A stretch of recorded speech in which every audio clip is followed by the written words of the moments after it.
ये बेबसी की ऐसी कहानी है कि सुनकर दिल भर आता है। 70 साल के एक बुजुर्ग की 65 साल की पत्नी बीमार पड़ी। गांव में अस्पताल की सुविधा नहीं थी। बुजुर्ग को अपनी पत्नी की चिंता थी। इलाज कहाँ करवाएं, कैसे करवाएं, किसके पास जाएं। उनकी पत्नी की तबीयत बिगड़ती ही जा रही थी। उन्हें किसी भी तरह से अस्पताल में भर्ती करवाना जरूरी था। सांसें उखड़ती जा रही थी। वक्त बेहद कम था। बुजुर्ग आखिर करते भी तो क्या करते। उनके गांव तक सड़क भी नहीं थी कि किसी की गाड़ी में वो अपनी पत्नी को शहर के अस्पताल ले जाते। ऐसे हालात में अच्छे भले आदमी के हाथ पांव ठंडे पड़ जाएं। लेकिन उस बुजुर्ग ने हौसला नहीं खोया। उनका शरीर बहुत कमजोर था, लेकिन अपनी पत्नी के लिए जज्बा कम नहीं था।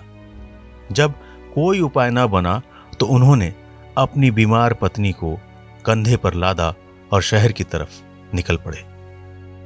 70 साल के बुजुर्ग के कंधे पर 65 साल की बीमार पत्नी और अस्पताल का कई किलोमीटर का सफर। सोचिए क्या हालत हुई होगी उस बुजुर्ग की। थोड़ी दूर चलने के बाद ही वो हांफने लगे, थक कर चूर होने लगे। हालत पस्त पड़ी तो थोड़ी देर के लिए अपनी बीमार पत्नी को जमीन पर लिटा दिया। थोड़ा सुस्ताने के बाद अपनी पत्नी को एक बार फिर अपने कंधों पर लादा और आगे बढ़ गए। इस तरह से उन्होंने करीब 4 किलोमीटर का सफर पूरा किया। कई जगह रुके, थोड़ी सांस में सांस ली और फिर आगे बढ़ गए। किसी तरह से अस्पताल पहुंचे, लेकिन अफसोस अस्पताल पहुंचने से पहले ही रास्ते में उनकी पत्नी ने दम तोड़ दिया था। नमस्कार, आप सुन रहे हैं TV9 पॉडकास्ट और मैं हूं आपके साथ आसिफ खान। महाराष्ट्र की इस घटना को सुनकर दिल बैठ जाता है। जरा सोचिए हम कहां से कहां पहुंच गए हैं, लेकिन इसी देश में कई इलाके ऐसे हैं जहां जिंदगी जीने की छोटी मोटी सुविधाएं भी हासिल नहीं है। सड़कें नहीं है, अस्पताल नहीं है, इलाज नहीं है। यह घटना है महाराष्ट्र में नंदुरबार जिले के चांदसौली घाट गांव की। इस गांव में आदिवासी आबादी रहती है। शहर से दूर इस इलाके में पिछले दिनों भूस्खलन हुआ था। बारिश और भूस्खलन के बाद रास्ते बंद हो गए थे। मंगलवार को भी इस इलाके में भूस्खलन हुआ था, जिसके बाद गांव से शहर को जोड़ने वाला रास्ता टूट गया।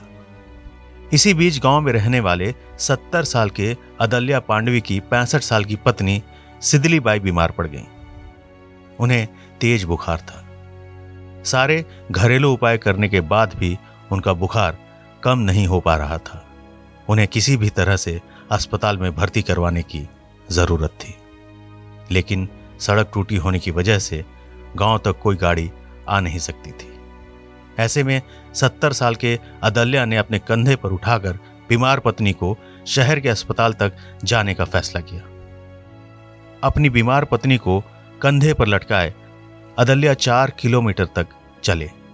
कमजोर बूढ़ी हड्डियों ने सफर को कई किलोमीटर का बना दिया। अदल्या रास्ते में कई बार रुके, अपनी पत्नी को जमीन पर सुलाया। थोड़ी देर सुस्ताने के बाद फिर अपनी पत्नी को कंधे पर लाद कर अस्पताल की ओर चल पड़े। अदल्या को पता भी नहीं चला कि रास्ते में ही उनकी पत्नी की सांसें बंद हो चुकी थी। वो किसी तरह से अस्पताल पहुंचे। डॉक्टरों ने उनकी पत्नी को देखा और बोले कि तेज बुखार की वजह से उनकी मौत हो चुकी है। अदल्या की पत्नी रास्ते में ही दम तोड़ चुकी थी।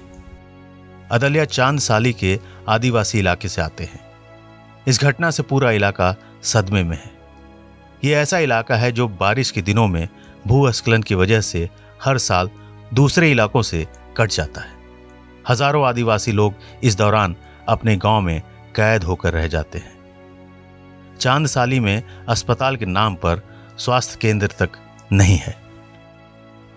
सोच कर देखिए कि हम कितनी तेज रफ्तार जिंदगी जी रहे हैं, पल में यहां पल में वहां। लेकिन हमारे आसपास ही अदल्या जैसे लोग और उनके गांव भी हैं, जिनके लिए कभी कभी एक पल हजारों साल जितना लंबा हो जाता है। 70 साल के बुजुर्ग के कंधे पर 65 साल की पत्नी का बेजान जिस्म। अदल्या इस बेबसी का हिसाब किससे मांगे? इस सवाल का जवाब मैं आप पर ही छोड़ता हूं। अपना बेहद ख्याल रखिएगा। फिर हाजिर होंगे एक नए पॉडकास्ट के साथ। आपको कैसा लगा हमारा पॉडकास्ट हमें कमेंट सेक्शन में जरूर बताएं। तब तक के लिए नमस्कार।